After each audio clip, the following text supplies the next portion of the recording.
last tutorial we looked at inheritance.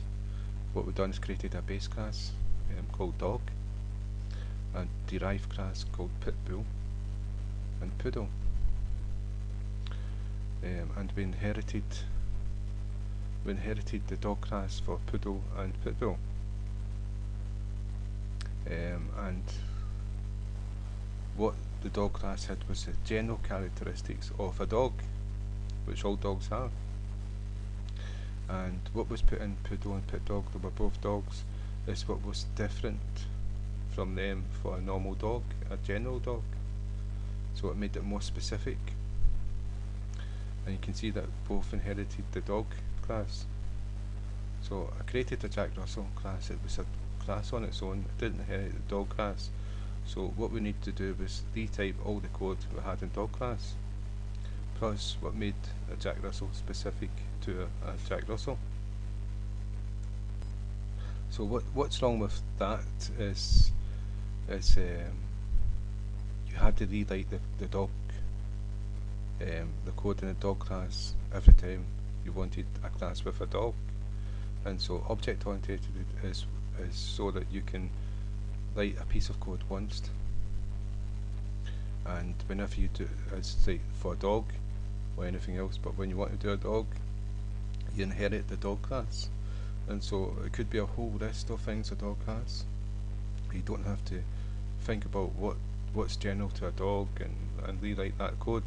You just reuse the code that you've done maybe many years ago. And so that's the difference between the normal one class, not object-oriented programming, and object-oriented programming is you break it into different parts and reuse the code. And so we used inheritance to access the dog class.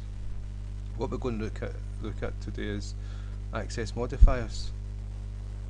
We already covered private and public access modifiers. Private is private to the class it's declared in. You cannot access it from outside the class, so it's security involved. Public is everyone's got access to it from outside the class, and that's not secure.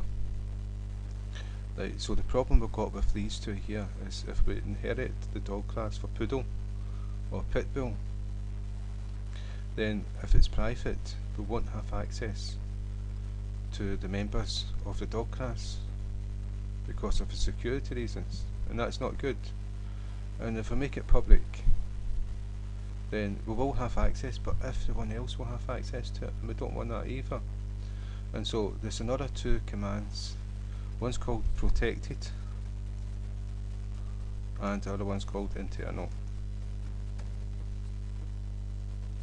and that's what we're going to do. This is for inheritance. The protected internal will give security to the data inside that class, so it can't be accessed, but it will only give access to the class that inherits the base class.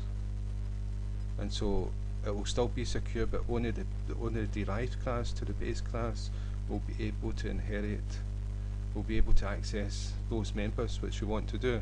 And so I'm going to show you. If we go to pitbull, we've got these public classes, right? And so what we're going to do is change this one to protected.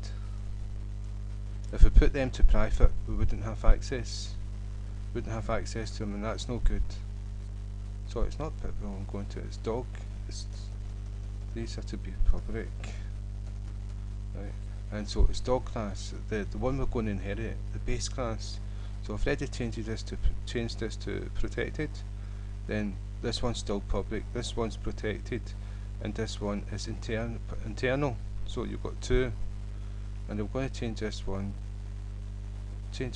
here to protected internal.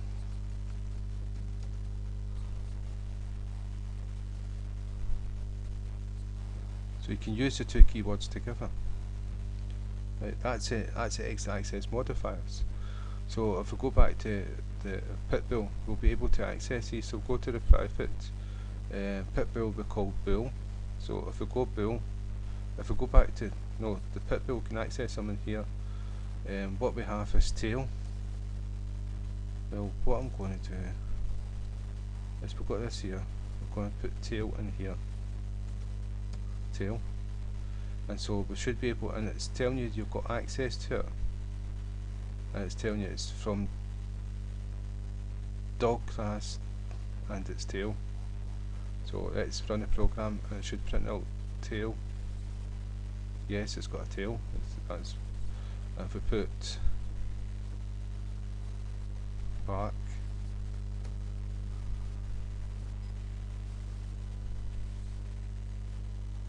woof woof. Okay, it's got that one. And if we put,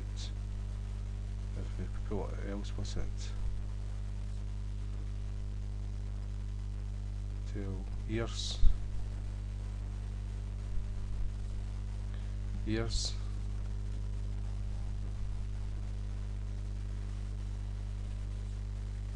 And we've got access to that.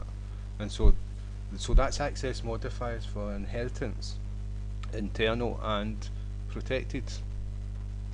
And so you use that for, if you use private you won't have access to them, but if you use protected internal you will have access to them. So it's security. You don't want it public. You want an element of security in your code to stop like rogue programs from accessing your data.